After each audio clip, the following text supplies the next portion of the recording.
Welcome back to Trapped by the Clock. This is part of our full audiobook style reading, so if you missed previous chapters, be sure to check them out.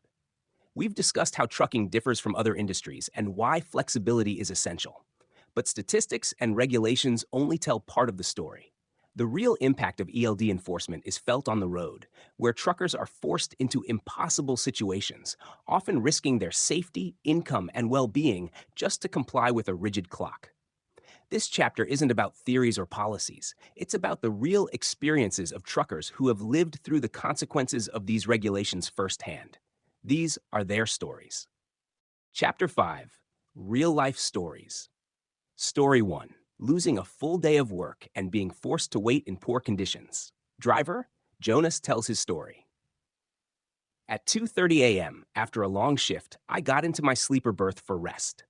By 6:30 a.m., I was awake, but I stayed in bed trying to rest more. At 9:30 a.m., dispatch called with a booked load, so I got ready to head out. The shipper was 80 miles away and closed at 1 p.m. My ELD clock was set to expire at 12:30 p.m., making it impossible to complete the pickup on time. After waiting out the clock, I arrived at the shipper only to find them closed.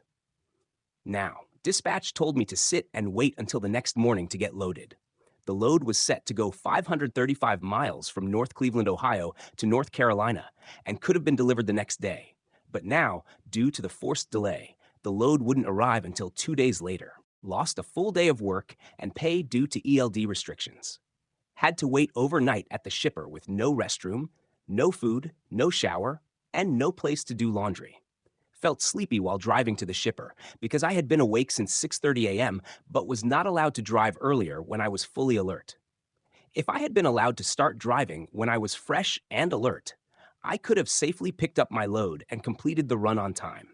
Instead, ELD regulations forced an inefficient, uncomfortable, and unsafe delay.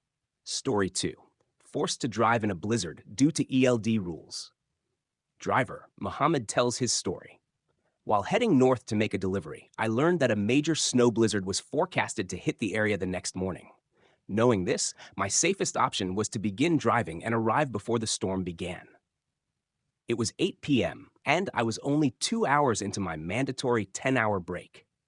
I was 7 hours away from my delivery location and knew I could arrive by 4 to 5 a.m., park, and safely wait for the receiver to open at 8 a.m. If I waited the full 10-hour break, I would be driving directly into the blizzard. I wanted to park at the receiver's lot before the storm and deliver my load first thing in the morning.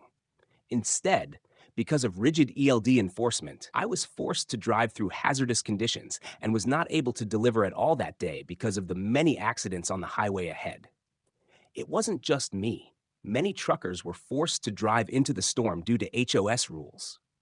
Instead of allowing experienced drivers to avoid the worst conditions, ELDs forced unnecessary risk, leading to dangerous road conditions, infrastructure damage, and avoidable accidents. Wouldn't it make more sense to let truckers drive during safe conditions rather than being trapped by the clock?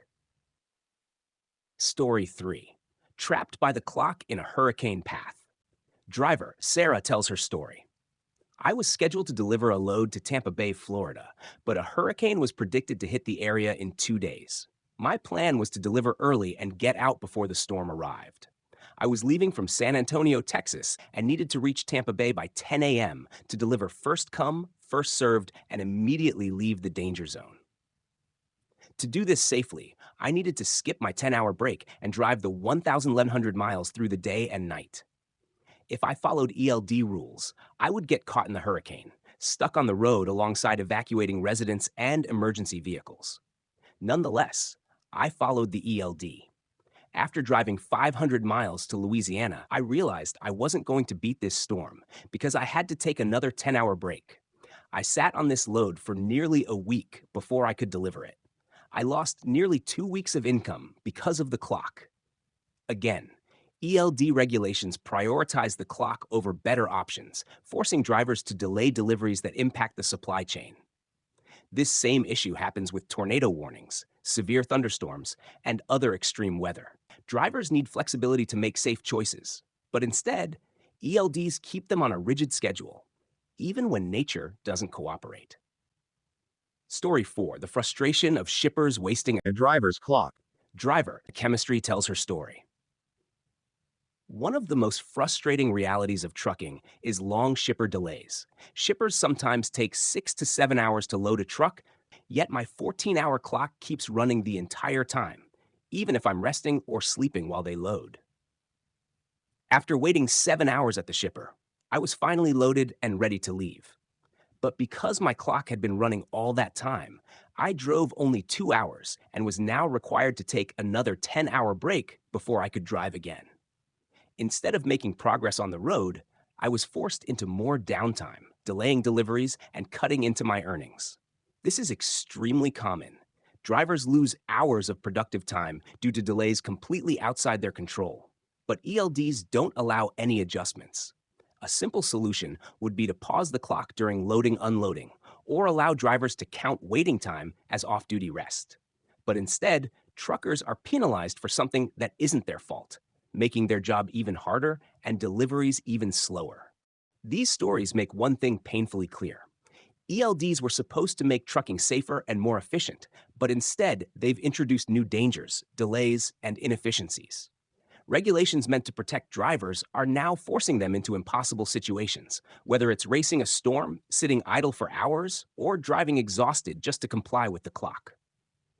But what's the solution? Is there a way to fix this broken system without abandoning safety regulations entirely? In the next chapter, we'll explore practical, common sense solutions that would allow truckers to do their jobs efficiently while still maintaining road safety. Stay tuned for Chapter 6, Proposed Solutions.